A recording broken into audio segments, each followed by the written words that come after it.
Hey everybody. I just wanted to talk a little bit and get some ideas off my chest, some thoughts, put some words out there in the stratosphere. And I figure while I'm doing that, might as well have a little fun. I'm gonna play a little Beam.NG Drive.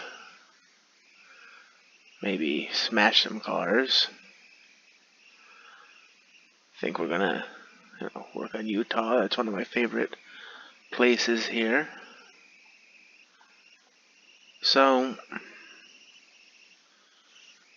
not sure what's been going on lately, but I've noticed a change in people. Like, actual people.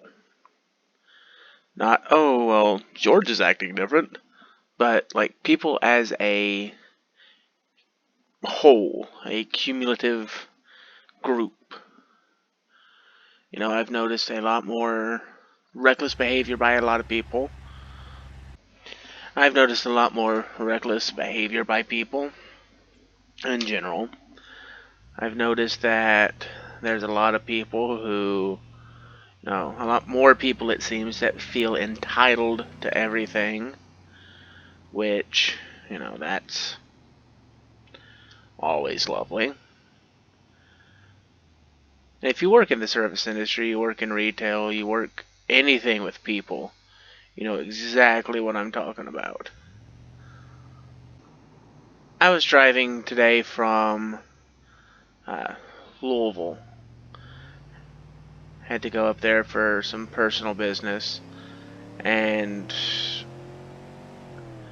people just they don't seem to care or realize that there's other people around.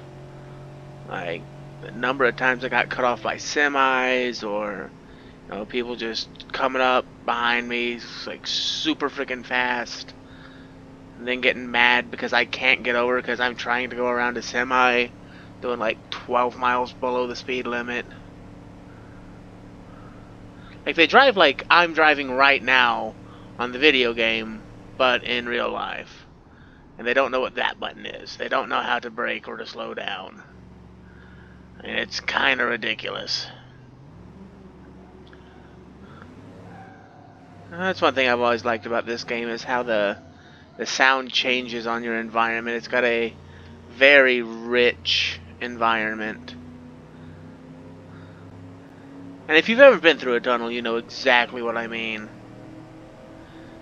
Especially when you got a good, like, loud engine. Just hearing that echo all around you is just, it'll send a shiver down your spine. I mean, something else that bothers me, and I promise I don't want it all to be complaints, but something that really bothers me is when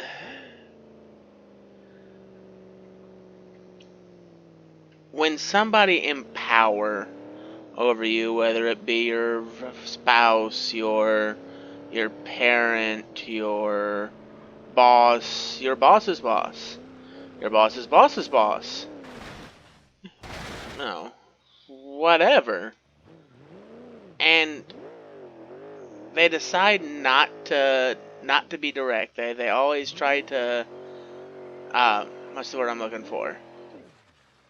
They always try and pussyfoot around on telling you what you need to do or what they expect, and then get mad when you get mad that they're yelling at you because you had no fripping clue what you were supposed to do.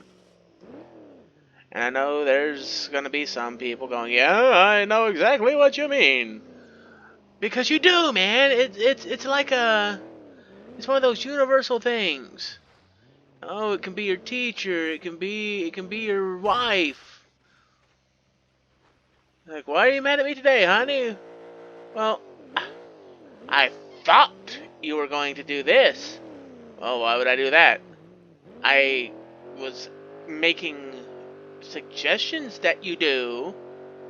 Okay, well, a suggestion's a suggestion. If you want something done, frickin' tell me. Or, hey, did you do this? Yeah. Well, why? Because that's what I thought I was supposed to do? Well, that's not how we do it.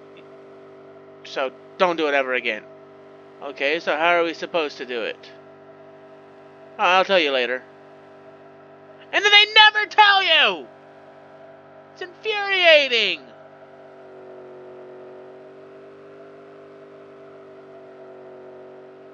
It's like, how am I supposed to improve or start doing what you want me to if you're never going to take the time to express to me what you want me to do? Well, that was uneventful as hell.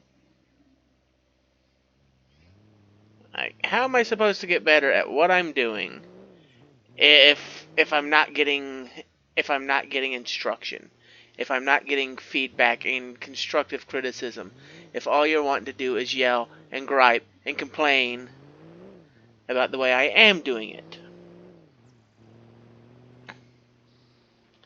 And I had this one instance, I'll just say, where I stayed home from a birthday party to clean. And I got the damn death glare because I stayed home to clean.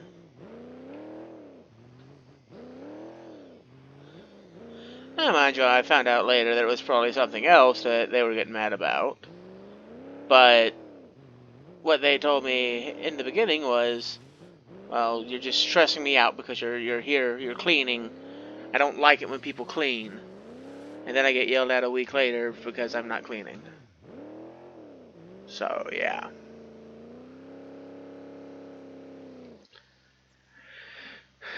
If people would just, communicate, the world would be such a better place. Except for Saudi Arabia, it's always going to suck. I might not put that in. I don't want to die.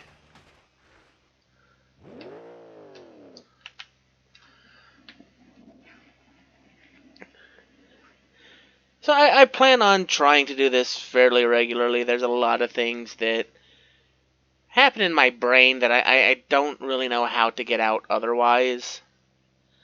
And, of course, even if no one listens, at least I have something out there to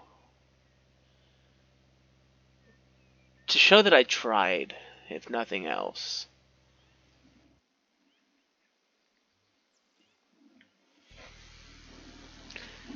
I mean, there's been a great many times that I felt just terrible about, trying to do things, trying to put myself out there, trying to change my situation, whether it be, no, excuse me, whether it be, mentally, physically, monetarily, emotionally. So this is a really big and scary step for me. I mean, I don't mind if, I don't mind being judged by people. I've been judged my entire life. If you know me, then you know exactly what I mean. But just putting myself out there for the world is kind of a weird thing. And I hope that I can come up with some better topics to talk about. Or if there's anyone listening, who want me to talk about a specific topic, put it in the comments. Like I said, I want to do this kind of regularly, and there's a lot of things on my mind, but none of it really has a cohesion.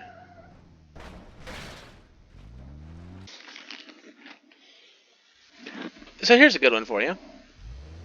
me and a buddy of mine were talking on the way back from training for our job about paranormal. And I told him that yes, I believe in the paranormal, I believe in the supernatural. I've personally had paranormal experiences, and some of that I don't remember if I still have it on this channel, but I remember I did several ghost hunts, with some old acquaintances of mine, and we found a bunch of stuff. The first paranormal experience I had, I was a little tyke. I think it was like 3 or 4, and my Uncle Jack woke me up really late at night and said he needed to talk to me. Now, that was years ago, so I don't remember what we talked about. But what I do remember is him bringing me back home, and, he gave me a gumball that we had got out of a gumball machine. It was kind of in the middle of nowhere, in like a white room with nothing in it but this gumball machine, me and Jack. And when he left, I was back at home in my bed. So I got up, I went to tell my dad because, Uncle Jack had said that Dad probably missed him, and he just was here to make sure that everything was alright. So I got up and I went and woke up my mom and dad and said that, Uncle Jack had been talking to me. My dad got mad because I had another Uncle Jack who lived next door to me. And, well, he was very, very much asleep, and it wasn't him, which I told him as much. I said, no, it was your Uncle Jack, Dad. And my dad went pale. And I said, no, that can't be right. And I said, yeah, he bought me a gumball. Here, you can have it. I think he wanted you to have it more. And I gave my dad this gumball, which, of course, I knew I had got from Uncle Jack. But, like, in, quote-unquote, real life, I never had a gumball. I had probably had a gumball at that point in my life, but I didn't, have any that I could bring home or anything. So I give my dad this gumball, and he starts freaking out. I go back to bed, and then, fast forward a few months, it's Christmas time, and we go to my Aunt Charlene's house, and there's a picture of Uncle Jack on the wall. So of course, I run up to it and say, Dad, look, it's Uncle Jack. And at this point, of course, my dad blanches out. My Aunt Charlene goes pale because my uncle had died in 1976, and I hadn't been born until 92. So obviously I shouldn't know who the heck he is, much less what he looks like, what he sounds like, how he walked, or what he was buried in. But I was able to tell Aunt Charlene and Dad all of that, which I don't want to say it made my family treat me any differently at that point, but it kind of made my family treat me differently at that point. My dad was very skeptical about things until, he saw his grandpa, which I had talked to him a few times before, my dad's untimely passing.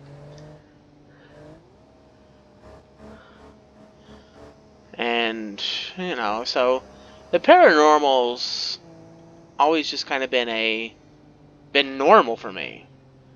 It's never really been taboo to talk about it. No more that it's taboo to talk about how your day at work was. Which, I mean, unless you're a government contractor, that's not really taboo.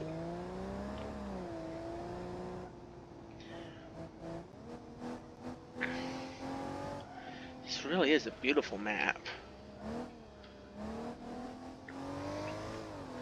And another thing that a lot of people guffaw at, and think I am just a moron for believing in, is extraterrestrial life.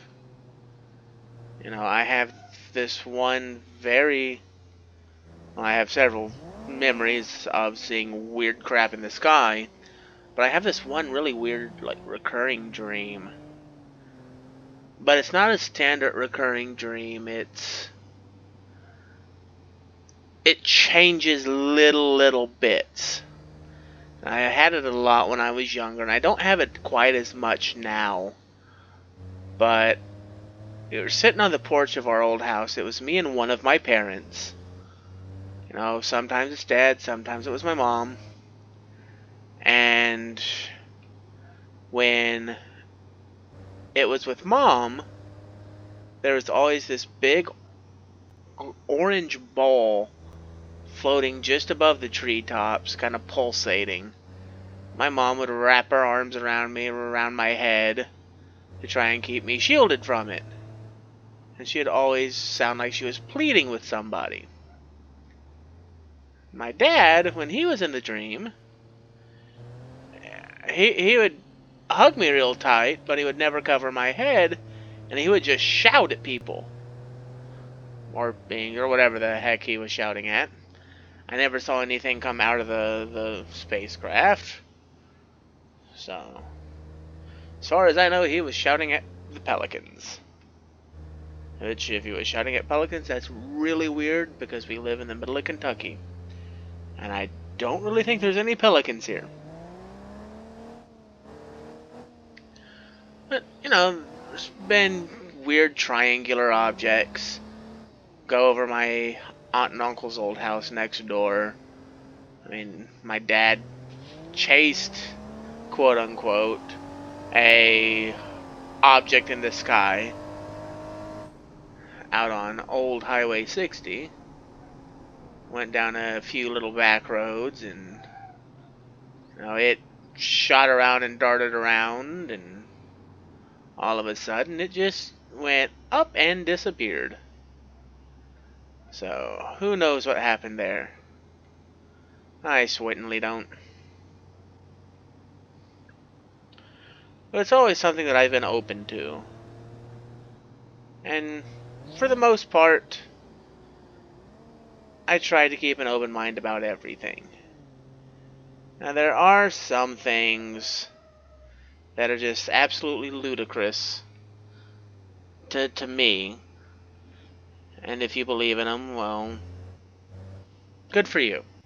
I hope it makes you happy. Like the whole Earth is flat, Moon is a hologram, vaccine bullshit. I mean, if you honestly believe that you know what, I'm not even going to get into it. Everyone's entitled to their own opinion, and everyone's entitled to be an idiot. But vaccinate your kids.